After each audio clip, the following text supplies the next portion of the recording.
so much. That's a wonderful thing that he's brought to us, this amazing knowledge. And as I sat there listening to his speech, moved by what his words really mean, it occurs to me that I've forgotten to thank the two most important people I wanted to thank. That's Allie Metcalf and Elise Anderson. And I might say as well that there is a new person here, Kalinda, who is replacing Elizabeth Hoffman, and we'll be working closely with them into the future. And I need to remind you as well that lunch is in the back. But more importantly, outside are copies of the statements of everyone. So if the rest of our speakers could be even more brief, it would be very much appreciated. Thank you. Thank you so much. Our next speaker is Ms. Leila Milani. Actually, I should say Dr. Milani. No, doctor. Just the JD. All right, you have that in the future. Okay. We have also Dr. Milani here, so we have another Dr. Milani. Say hi, doctor, if anybody needs help. We're covered. Leila has worked in the promotion and protection of human rights at the State Department, Congress, and the White House, and at the UN. Over the past decade, she has worked on the Re-Authorization of Violence Against Women Act in the United States, chaired the National Working Group on the Ratification of the CEDAW in the United States, and engaged in advocacy efforts focused on the human rights violations in Iran. Leila is the co-founder of Iran Rooyan, and she's the executive director, and Iran Rooyan, which I just learned a lot about in the last few months. I have really been impressed, and we look forward to working with you, Leila. It's a non-profit organization committed to the advancement of human rights in Iran. Please join me in welcoming Leila. Thank you. Take the lights, please. Thank you very much for that invitation, and I want to thank Kurdish Human Rights Watch and the Leadership Council for Human Rights for having us here. It's really an honor and a privilege to be on this panel with you. Clearly way more experience than I have. My focus has always been on women's rights, with a recent focus, obviously, because my home country is Iran. So I've targeted now my attention and focus on the plight of women in Iran. It was mentioned earlier we're going to be telling stories, our stories. My story isn't very exciting. I was very privileged, and I was able to leave Iran right at the nick of time on a jumbo jet. Nothing to brag about.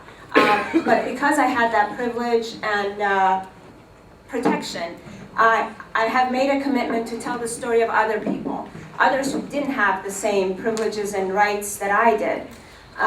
So within the next few fast minutes, I'm going to try to capture some of those stories. But if you want, this is just a quick PowerPoint presentation. I can email you the copy. There are about 10 copies outside. So the story I want to tell is the story of the women in Iran. They are a minority group, but the beauty of it is they are Kurds, they're Baha'is, they're Muslims, they're Christian, they're Jews. So to tell their story is telling the story of Iran. And they're also the soul of Iran. They're the mothers of the children in that country. They're the ones who care and want what is best for the future of Iran. And what they have to say is very compelling and important.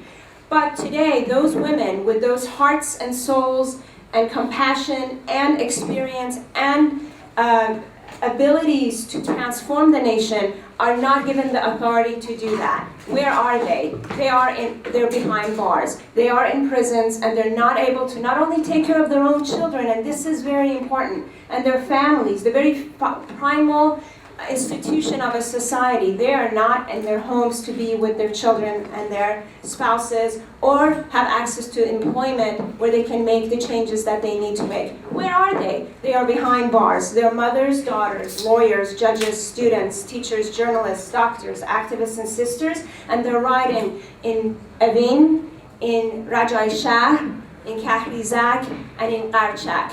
And if I have a few minutes at the very end, I'll paint you a picture. You refer to them as dungeons. I think that's the perfect word. They're not prisons. They are dungeons in Iran. That's where we've kept our best and brightest. Why are they behind bars? They're behind bars because they attempted to collect signatures. They're behind bars because they merely attended rallies. They're behind bars because they wrote blogs, because they attended a fellow student's funeral. They defended the accused. They exercised their faith. They belonged to an ethnic group and asked for simply their rights, to be able to speak their language, to study in their own language. They educated others about their rights. What happened to them? They were arrested, they were interrogated, they were tortured, they were raped, they were deprived of visitation rights, deprived of the right to counsel, deprived of a fair trial. They were given harsh and long prison sentences. No accommodation to these women, given the fact that they're women and they have different needs than men in prison. Not to say that the men are having it any better, by all means, but there are different considerations.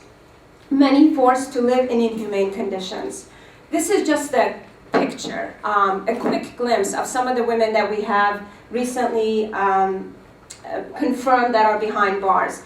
And as I was making this PowerPoint, I had to make changes. I had to add new names to the list as of 2 days ago. And I will mention some of those individuals and why they were recently put behind bars. Some of the women, we know their location, some we don't know. Some may very well be dead, because there isn't a very a systematic way of reporting on the whereabouts of some of these. I'm going to quickly hit upon who are the women of Iran. They're, the first group that I want to hit upon is the women's rights activists. They really did not come into formulate themselves or strengthen themselves until a party that was much more of a reformist party came into power.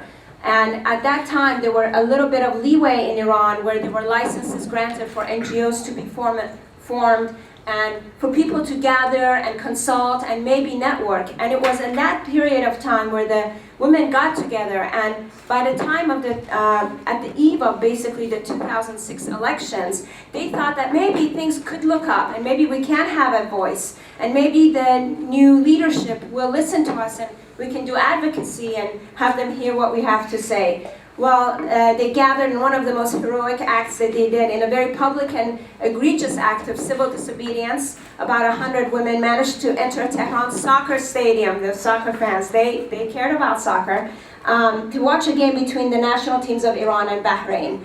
That was kind of the beginning, the developing times for the women's rights movement. By June 12th of 2005, the Women's Solidarity Day was kind of came to be and held an unauthorized demonstration in Tehran. The protesters numbered no more than 500. And as they chanted, "We are women, we are children of this land, but we have no rights," riot police swarmed them using clubs and dragged them away. Many of them were landed in jails, but not really went to prison yet. By 2006, on International Women's Day, they gathered again, but they were met with batons and force.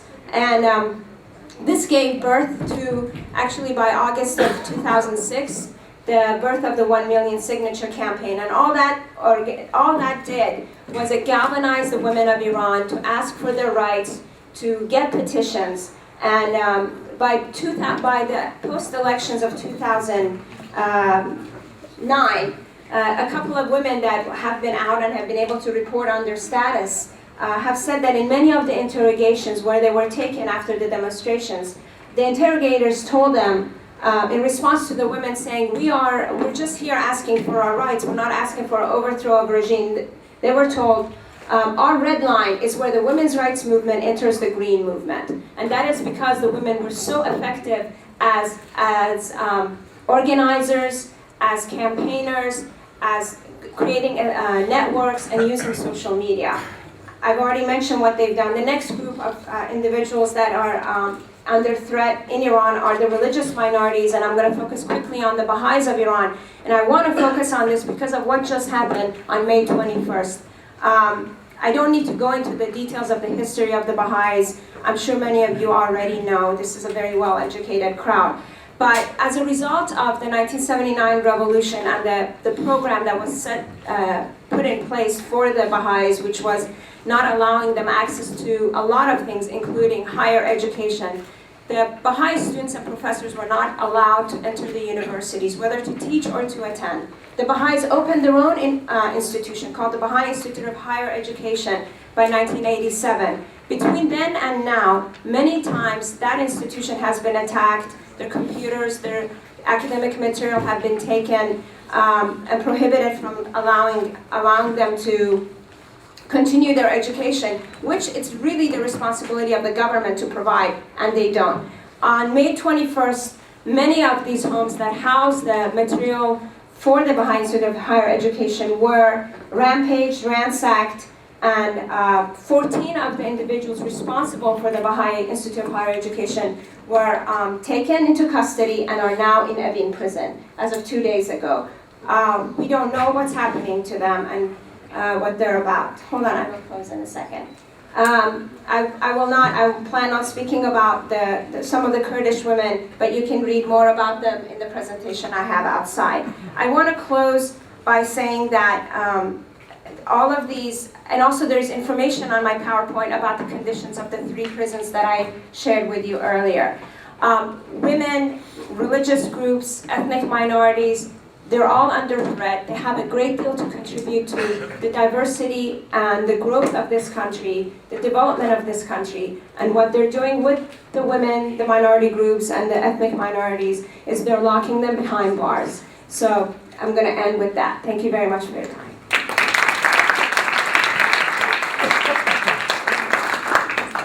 Can you turn the lights on, please?